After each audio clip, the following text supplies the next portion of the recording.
Hello, everyone, and welcome back for another one of our summer virtual series. My name is Tara Stevenson. I serve as the Vice President of Student Affairs here at Flagler College. Just a couple housekeeping items, and then we'll jump right into our topic for tonight.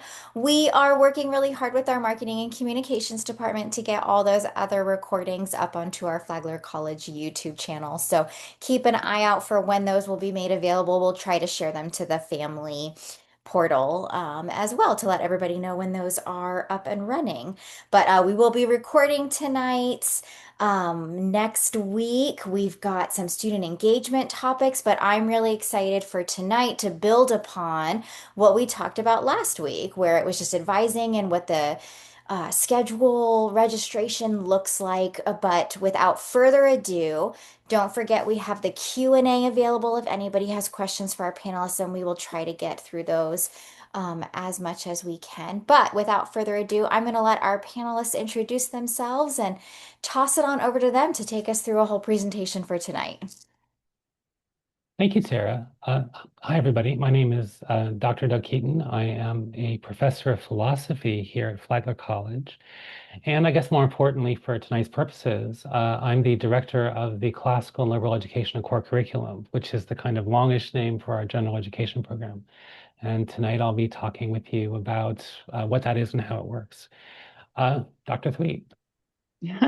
Hi, everyone. I'm Dr. Sweet. I work primarily in first year advising in the case office. So if you've joined us for previous webinars, you've seen me before. Here I am again. So I have my full title is the Classical and Liberal Core Advisor. Um, but my main duties are just first year advising for students across the curriculum. But of course, first year students are getting started in the core. Case advising is along with first year seminar where students learn how the core works. And so I'm here to kind of pull the veil back on all of that from an advising standpoint. Great. Thank you. Thanks, Dr. Thweet. So what we're about tonight is we are here to talk about the core curriculum at Flagler College, to say what it is and how it works, to provide both a bit of background and a bit of practical suggestions around the idea of the core.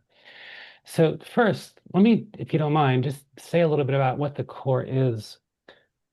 So every college and university around the country has, in addition to the majors and minors that the school offers, they have something called a general education program. And the basic sort of general idea, and you might remember those if you happen to go to college yourself, those are the classes in addition to the major that everybody takes, right? The basic idea is just that the major can make us an expert in something, but it doesn't exactly give us what we might call a college education, which is to say a well-rounded, deeper grounding in different ways of looking at the world than we get from our high school education. That is to say, to become a college-educated person is more than just completing a major, it's completing the rest of the college curriculum. And the general education program represents the school's idea of what that should be, right? So in addition to the idea of general education, we can take a further step and we can talk about the idea of liberal education. That is a particular vision of what a general education ought to be. And it's a very, very old idea, depending how you count. It goes back thousands of years. And the idea is that here, liberal means liberalis, which means free. And the idea is that what higher education is supposed to do is provide us with freedom of thought, provide us with like, in the complete sense, the education suitable to a free human being. And that informs the spirit of the Flagler core curriculum. I think in particular, one way I sometimes put this is uh, a question that we're used to asking college students is, what do you want to major in, or what are you majoring in? But there's this equally important question, or maybe more important question, of who do you want to become?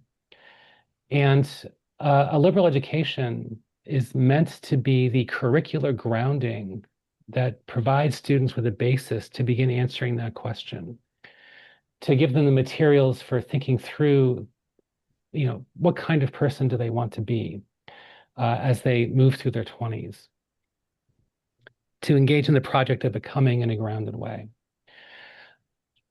Now, I'll take a step further and say a little bit more about the core curriculum at Flagler in particular. If you look around the country and you look at the general education programs that different universities and colleges have, most of them, I'll say roughly 60% of them, have what is sometimes called a cafeteria model of general education. That is to say, a program in which, in addition to taking your major, let's say you're majoring in business, so you take a lot of business classes, you're also required as a student to take a bunch of 101 classes, a bunch of introductory classes in other disciplines. So if you're majoring in business, you also have to take history 101, math 101, chemistry 101, as it might be. You might be offered a wide selection. Now, the nice thing about that is there usually is a wide selection of classes because universities and colleges tend to offer a lot of introductory classes. Another nice thing about it from the perspective of the faculty is it does not require them to do anything they were not already doing anyway. If you're teaching a cafeteria model of general education, then all that's going on is if you're teaching, let's say, chemistry, then you're teaching your majors, introduction to chemistry, and a few more students come in, sit in the back of the classroom, and they're taking it for their gen ed credit. It's no skin off your nose. You were doing that anyway. So it's kind of user-friendly for the faculty, and it provides, generally speaking, a pretty wide selection for the students. Those are the upsides. There are two big downsides. One of the big downsides is the students are not having any kind of shared experience. They're all kind of just doing their own thing as they take a random scattering of introductory classes. And the other downside is, and this is a little bit of a secret, that there's kind of no point to it, that there's no philosophy behind it, there's no intention behind it, that the faculty, given a system like that, are hoping the students will take things and kind of get something out of them, kind of on their own. And that's a downside. So there are upsides and downsides. The other model, used by about 40% of colleges and universities around the country, is sometimes called a core model. Now, this is not exactly what we do, but it's close. So a core model is basically the exact opposite of what I just described, where there's a very small number of classes that all the students take, that the school has specially designed to be just the, as we say, central or core classes at that college. So in a school with that kind of model, everyone will major in this or that, but they'll also take this specific sequence of 6 or 7 or 8 or 9 courses with titles like, science for citizenship or, statistics for adulthood or whatever it might be, right? And they want all the students to take these. And the nice thing about this model is that faculty can very carefully think about what do they want it to mean to come away from our school with a general college education. What is the sort of general view of what does it mean to be a college educated person who graduates from our school? And then they take and craft this small number of classes specifically around that idea to make sure that we're doing right by all of our students by giving them this well-rounded, well thought out educational curriculum that everyone has in common. And that's the next nice thing about it is all the students take it. So when you go back to your dorm, you're taking the same list of classes as everybody else in the dorm. And so you can share ideas, study together, and so on. That's the nice thing about the course system. The downside is there's very little freedom of choice. And the downside is you might think that it can get a little bit stuck, that it doesn't change with the time sufficiently. So what Flagler did was try to do both of these things at the same time to provide the upside of both of the models I just described. And so what Flagler College did was sit down about 7, 8, 9 years ago when we first began to redesign our course system. Like most colleges, for the first 50 years of our existence, we had a cafeteria model. But about 6, 7, 8, 9 years ago, we began to sit down and talk about how do we want to refashion our gen ed program. And we came up with a system that we're rather proud of. And if you take nothing else from this session, as far as like what Flagler College is like, what I hope you'll take away from it is that the faculty took this very seriously, and we've put a lot of thought and care and work into it. In fact, so is every office on campus, but in particular here, the faculty designed classes, did a lot of work, and did part of it during COVID in a way that I'm kind of proud of myself, and came out with a very thoughtful, intentional system of general education.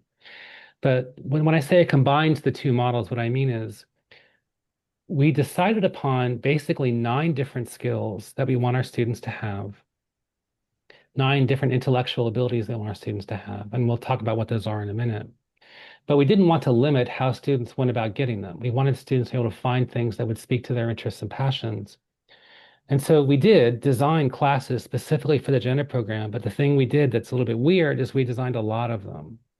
So instead of designing one, let's say, arts creativity kind of class for that particular one of the 9 skills, creativity, we didn't do that. We designed like 20 of them with faculty all designing classes that spoke to their individual passions. So we have one artist, for example, who specializes in collage, and she designed an entire creativity core class around the idea of collage.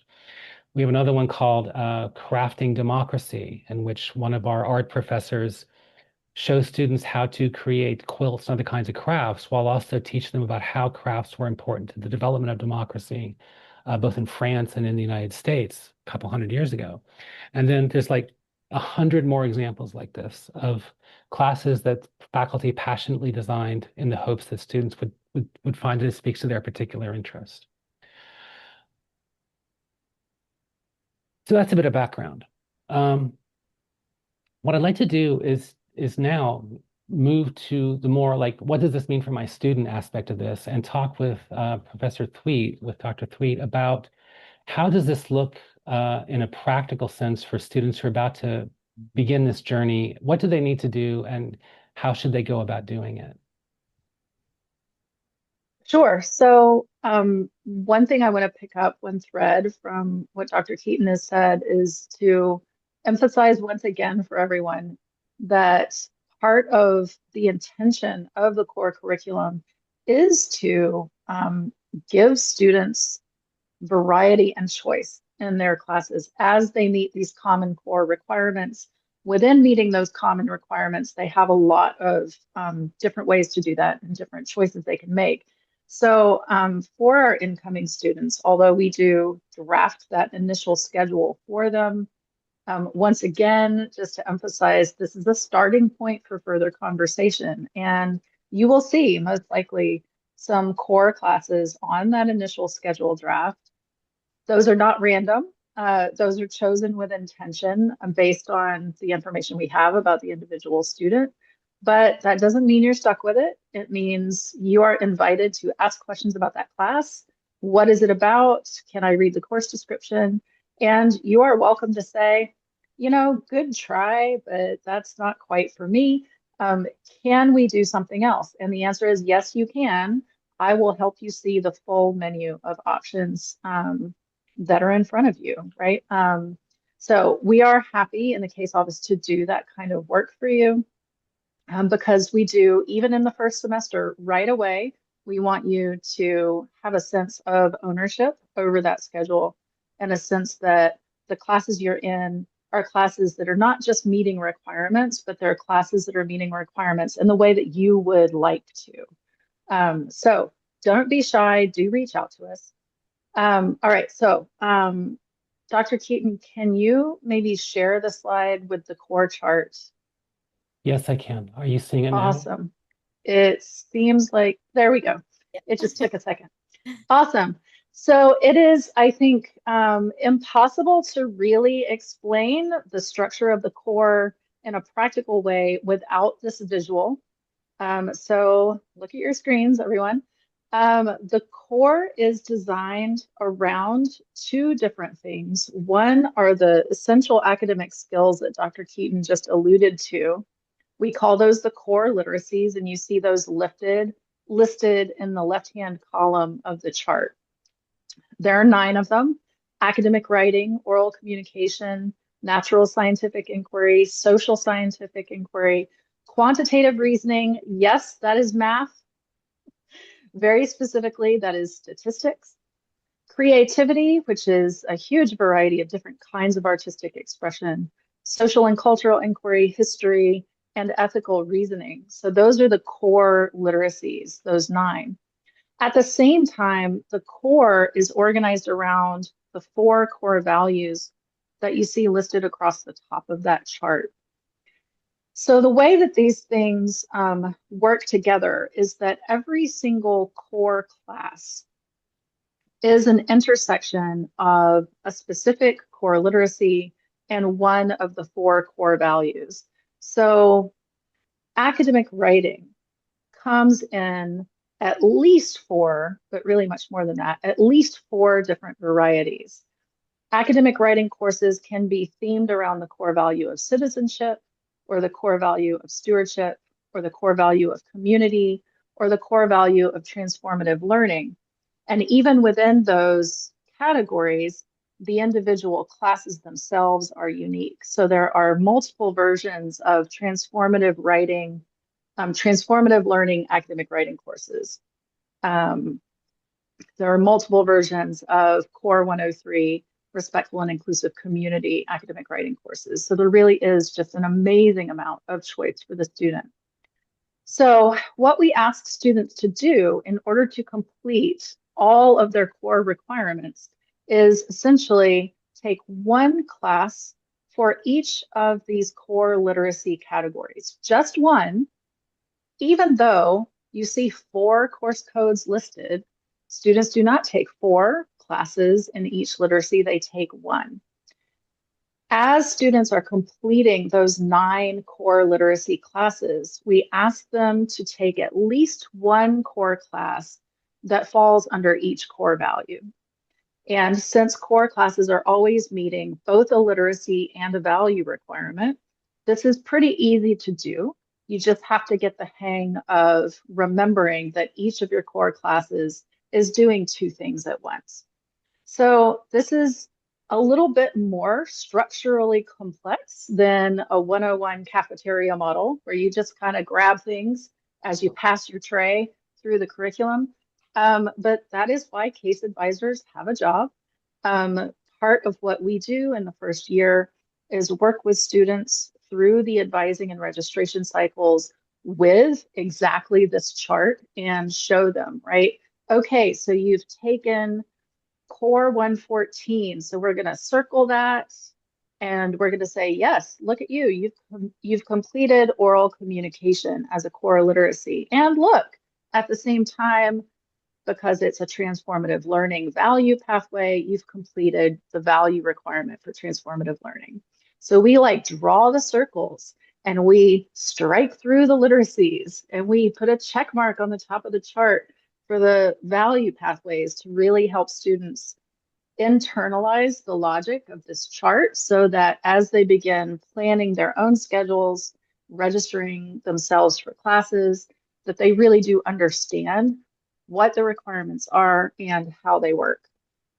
And naturally, they'll end up getting duplicate core values because we Yes, have those nine literacies and only the four values. But that's yes. where, we're making sure that they're touching on each and every one. But then if they really liked that aspect of what a respectful and inclusive community meant to them, how can they tie in that ethical reasoning, even if they already hit it with the oral communication?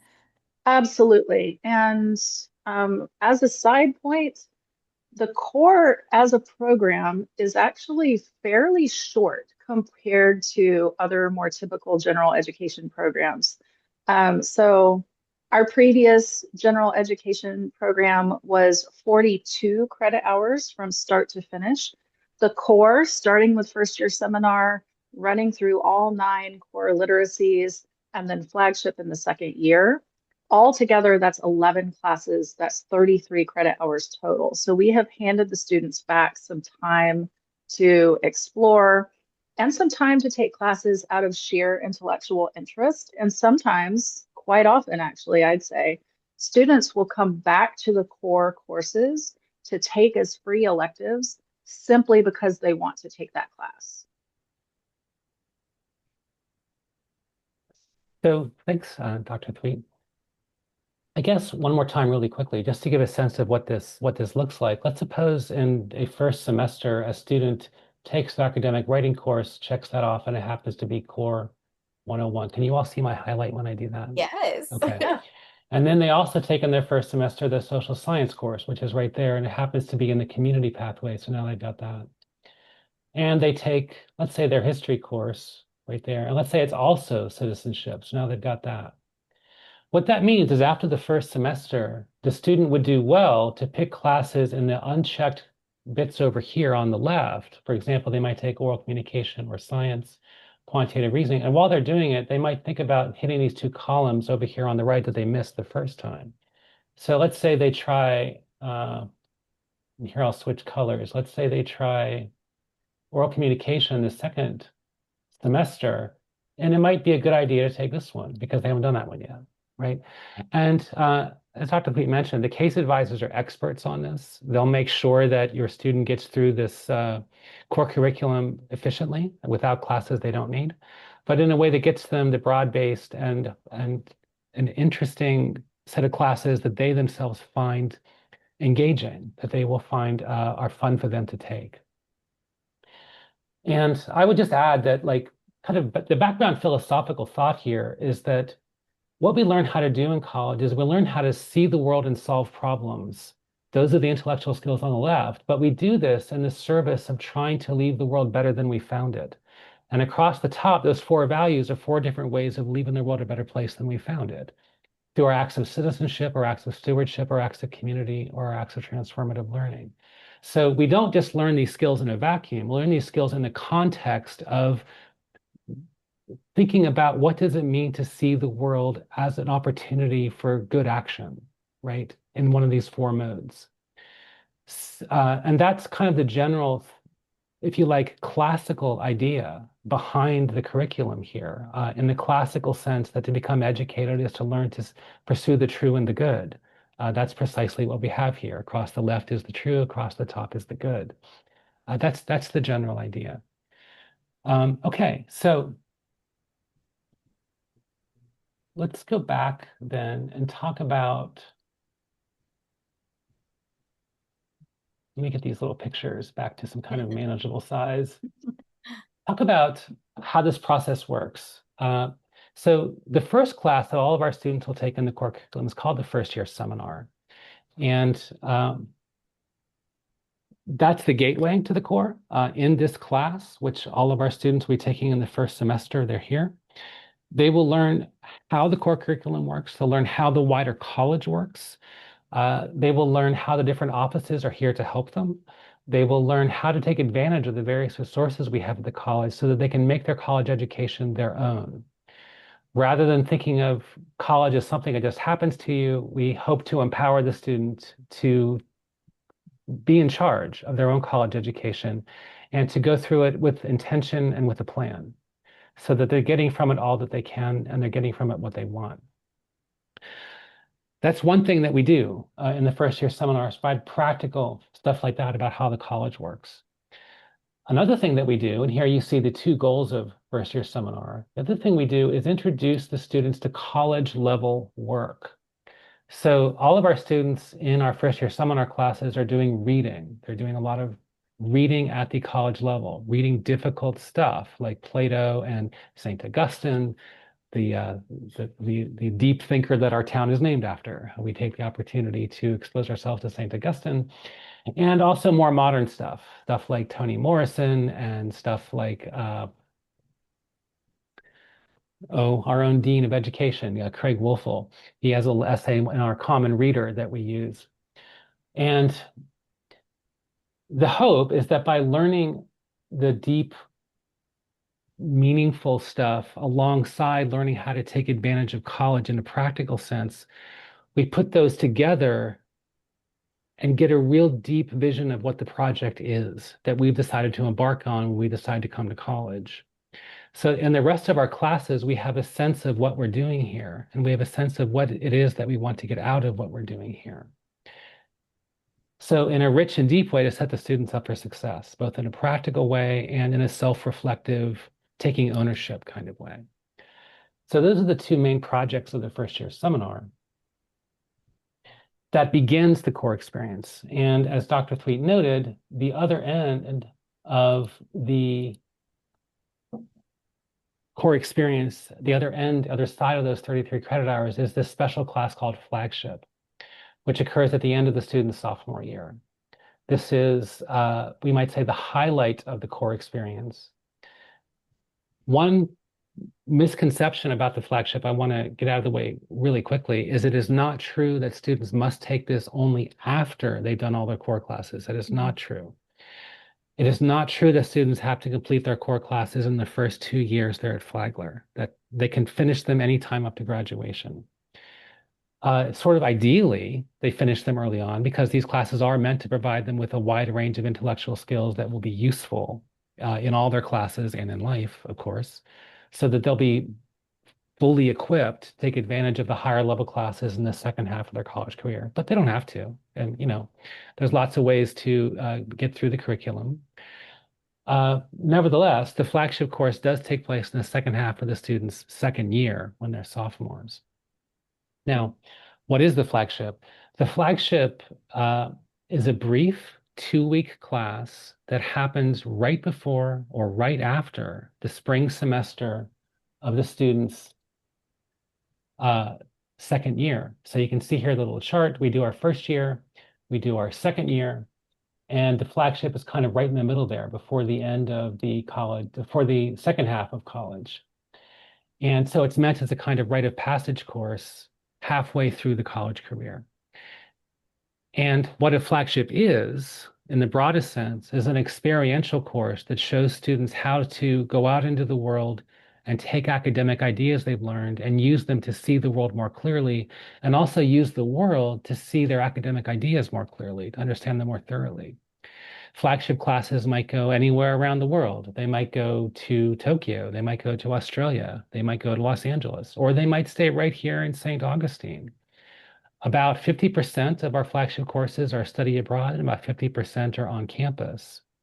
I myself teach an on-campus flagship in which students learn how to design video games using computer programming and 3D animation to learn how to create new kinds of experiences with the games that they make and share with each other. But there are very, very exciting classes that stay on campus and very, very exciting classes that go around the world. Students will have the opportunity to pick their flagship in the spring semester of their first year. So for students who are entering this coming fall, they will pick their flagship about halfway through the spring semester. So there's nothing I need to worry about immediately. It's just a good thing to know that is coming up in the second half of their first year, is choosing their flagship. And just like the core classes, these flagship offerings are changing every year too. And so there's so many different exciting opportunities where something may have been local, and it goes to the classroom, or it may have been, global and it stays local. That's exactly right. So every year, we have something like 130 faculty members on campus. Many of them, many of them propose flagship experiences for students to take in the following year. And then a special committee of faculty members act as judges and select the best proposals, the best, usually 40 to 45 proposals, and develop them. And then the faculty run them and offer them to students. And students choose among the best of the, let's say, the best 45 designed courses that the faculty put together. And they do change from year to year. There are some that are mainstays, like we've had a trip to Australia a couple years in a row now, led by Professor Howell. But there are some that just change every year. And so it's always exciting to see what's coming up, what's coming down the pike.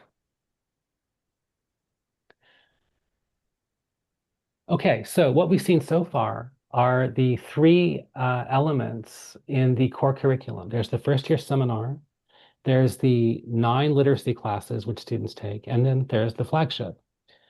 Altogether, as Dr. Fleet mentioned, those are 11 classes or 33 credit hours, which is about a third smaller than the average gen ed program. So we do it quickly, but we believe we're doing something pretty substantial. And we can get away with that because we're very intentional about it. These are not classes in majors. These are classes specifically designed to fulfill our obligation to provide our students with a liberal education. Is why we believe we're able to do it, pretty efficiently. And I guess, Dr. Thweet, would you like to say something about our co-curricular program, which is maybe the last aspect of the general Sure. education at Flagler College? Yeah, so for I don't actually know how many years we've been doing this. We've been doing co-curricular events as a requirement for students for several years. That we are now we have taken a look at that program and with an eye towards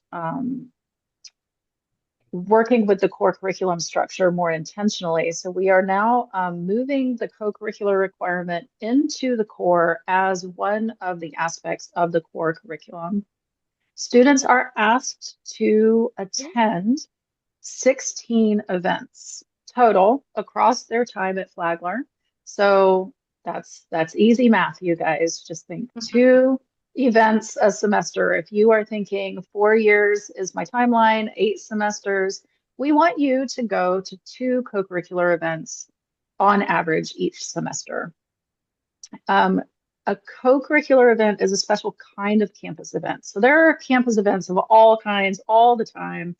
Uh, our vice president of student affairs is nodding her head because she knows what's happening and how much there is happening. So student events, sports events, social events of all kinds, trips to Target. I mean, there's all kinds of stuff happening all the time.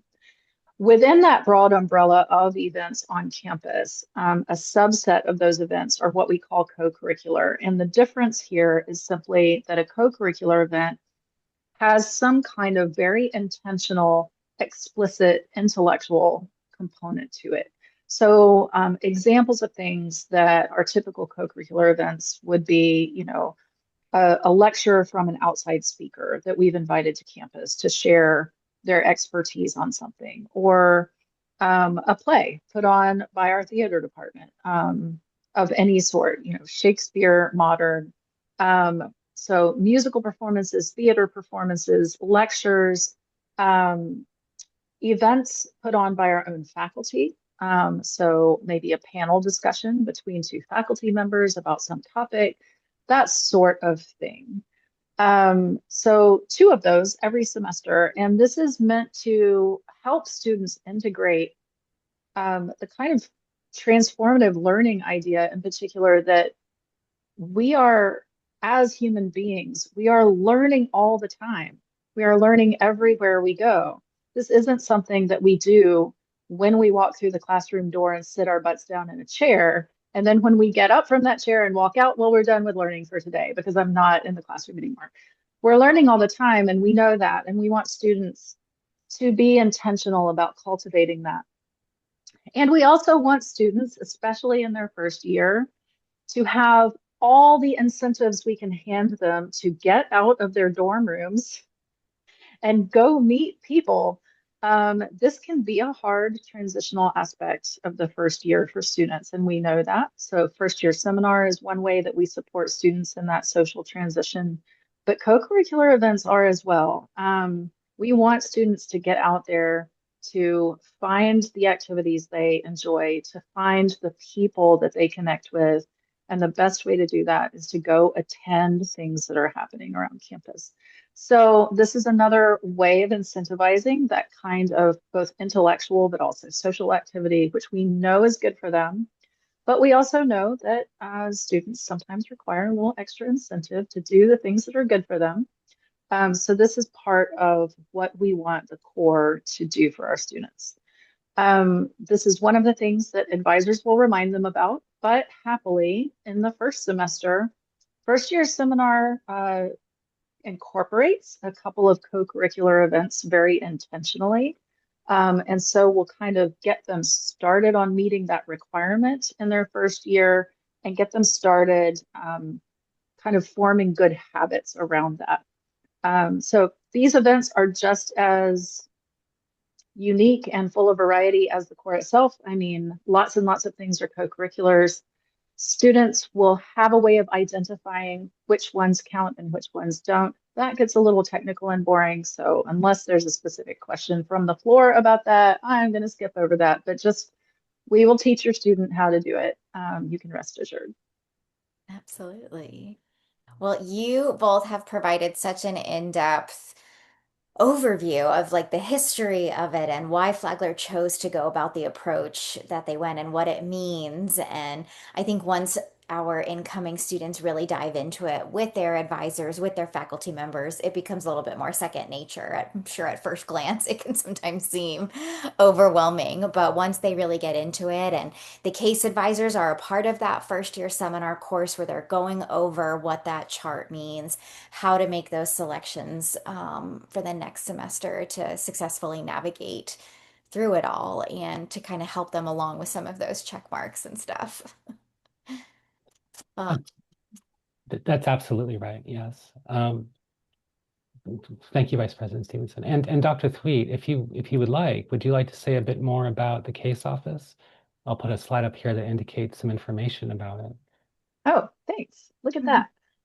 So sure. Again, if you have attended the advising webinar, then you've heard some of this stuff before, but we want our students to really feel very free to come find us whenever they have a question, really of any sort at all. One of the hard things about being in a new place is not being sure exactly where everything is and exactly who to ask for what kind of thing.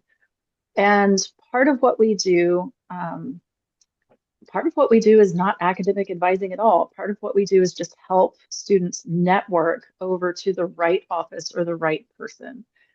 So everybody needs like just that landing place. It's kind of like soft, like always there. I know I can go talk to this person or I can send this email and get a response.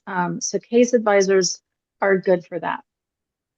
We answer a lot of questions all year long. So I won't say that there's no question that we haven't ever heard.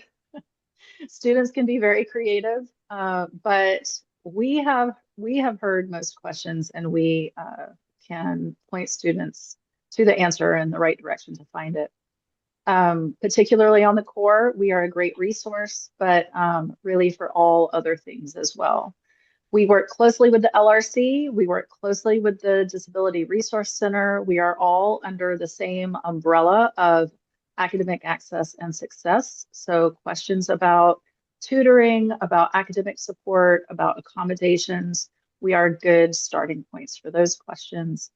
And we are all located in the library. Excellent. Very good to know. And as you say, if your own student has a problem they need to talk to someone about, we can assure you it's not the first time a student has had that problem. We've seen it before, so we're happy to help. Vice President Stevenson, let me throw the ball back to you. Where do you think we're at in the conversation right now?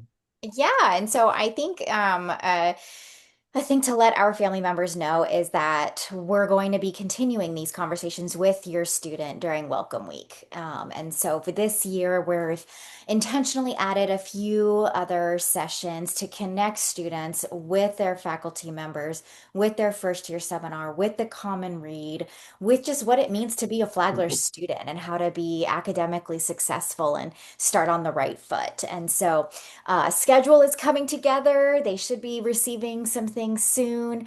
But that's it, just as Dr. Threed and Dr. Keaton were talking about tonight. Like our goal is to connect students with the amount of resources and to start them on the right foot.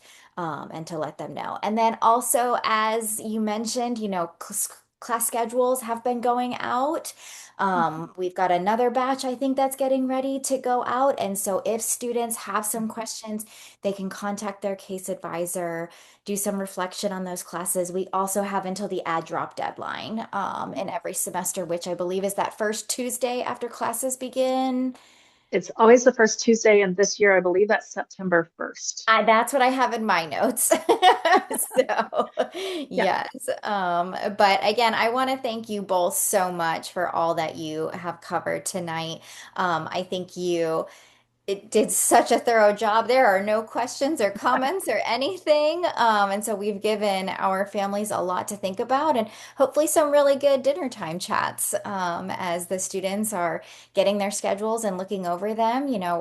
Why not ask, what is this class and what does that mean? And what does it mean to them? And something to really look forward to.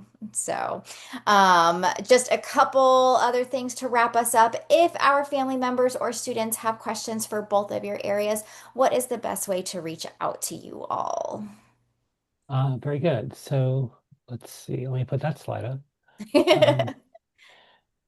Um, if anyone has questions for the case office, for their student's case advisor, then they should email case, C-A-C-E, at flagler.edu. If students or parents have questions about the flagship program, this is not on the screen here, but it's good to know. You can just email flagship@flagler.edu. And we've got people in that office who can answer any flagship related questions you might have. Uh, More generally to core, if a student has a question about the core, I think your first stop should probably be your case advisor. But if for any reason you have a more general question about what's the core all about, you can always email core@flagler.edu, and we'll be happy to address that question from that angle. I And love learning, how all these email addresses are just straight and to the point. Like there is no guessing. You have a question about core, you're going to email core@flagler.edu. that's exactly right. It's pretty straightforward. Yes. All right. Well, thank you both again. Don't forget that next week on Monday, June 22nd at 6 p.m., we will be joined by folks from our Career Development Center, our Student Leadership and Engagement, and Campus Rec teams, just to talk about getting involved on campus beyond the classroom and what are some of those other ways to practice those literacies that you're gaining in the core program and apply them, in other areas. Additionally, we had our first new student orientation this past week, which went over wonderful. So, a gentle reminder for anybody else looking to attend those. We have four more throughout the summer, and you can find more information about those at flagler.edu/orientation. But thank you all so much for joining us tonight, and we look forward to seeing you at another one. Have a good one.